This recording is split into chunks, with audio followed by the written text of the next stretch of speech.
Students, exercise 13.1, question number 6. Question number 6. In a model of a ship, the mast is 9 centimeter high, while the mast of the actual ship is 12 meter high. If the length of the ship is 28 meter, how long the model ship?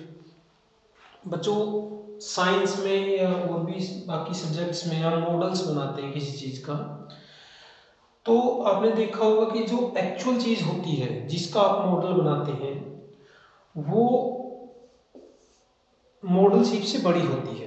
Actual चीज़ तो जैसे हमने school का मान लो for example अपने school का model बनाते हैं, अब स्कूल का तो बहुत बड़ा है, जब हम मॉडल बनाएंगे तो वो छोटा सा होता है, तो बट उनमें कंपैरिजन होता है उसकी लेंथ ब्रेड्थ या जो भी आप रूम के साइजेस वगैरह बनाते हो, तो मॉडल शिप में तो छोटे होंगे और मॉडल जो बनेगा उसमें तो छोटे होंगे, और जो एक्चुअल स्कूल है जैसे वो बहुत बड़ा है, बट उनमें रेशियो होता है। भाई हमने स्कूल की लेंथ ली है और उसके बाद जो हम स्कूल की ब्रेड्थ या विड्थ यूज़ करेंगे वो लेंथ के हिसाब से होगी।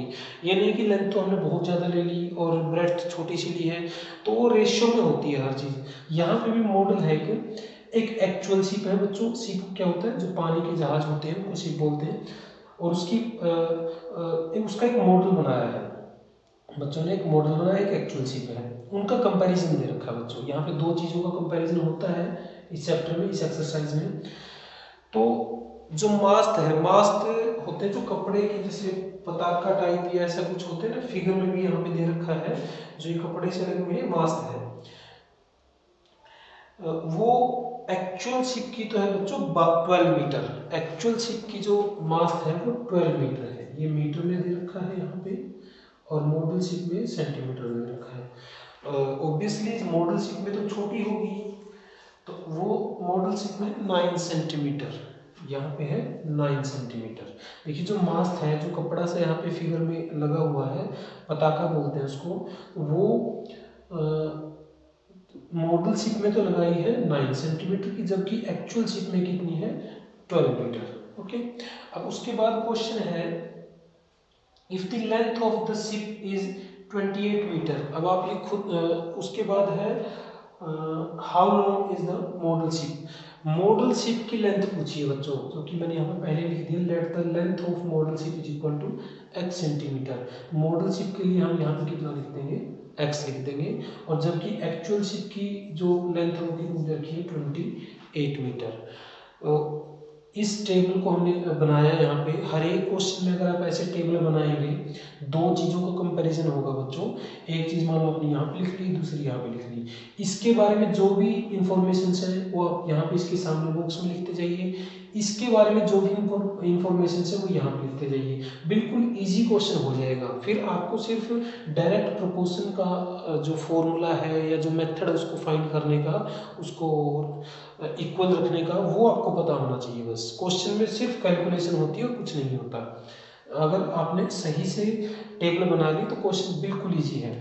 According to direct proportion, direct proportion, ठीक है। थोड़ा सा फिर मैं आपको बता देता हूँ टेबल के बारे में। एक मॉडल शिप है, एक एक्चुअल शिप है, उनकी दो चीज़ों का कंपैरिजन दे रखा है। एक तो उनकी जो मास्ट है उसकी लेंथ, मॉडल शिप की लेंथ है मास्ट की 9 सेंटीमीटर, एक्चुअल शिप की लेंथ है मास्ट की 12 metre.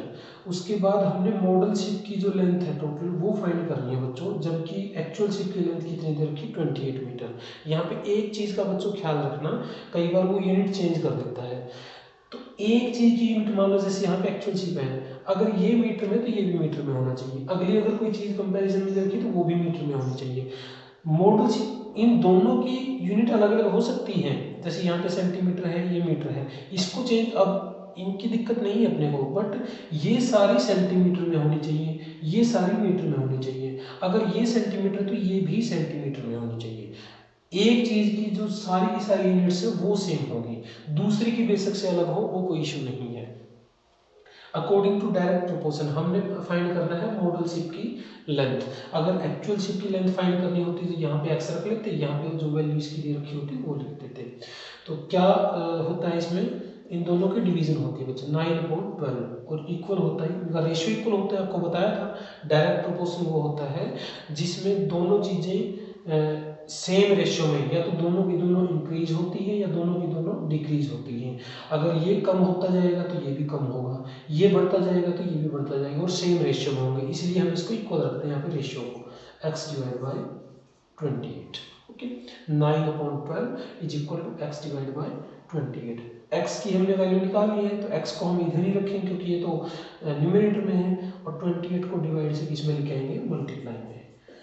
9 multiply by 28 divide by 12 is equal to x। देखो x को हमने एज इट इज इधर रखा है, और 9/12 ये दोनों एज इट इज हैं, 28 को हम मल्टीप्लाई में ले आए। इसको कट कर दो बच्चों, 4 पे कटेगा ये, 4 3 जा 4 7 जा, 3 से कट जाएगा बच्चों, 3 3 जा 9, 3 7 जा 21 सेंटीमीटर, क्योंकि ये x किसको हमने लेट किया था, length of the model ship को, और लेंथ मॉडल शिप की लेंथ या जो भी डायमेंशंस या जो भी दे रखी चीजें वहां पे वो सेंटीमीटर में, तो इसलिए हमने यहाँ पे 21 सेंटीमीटर इज द आंसर।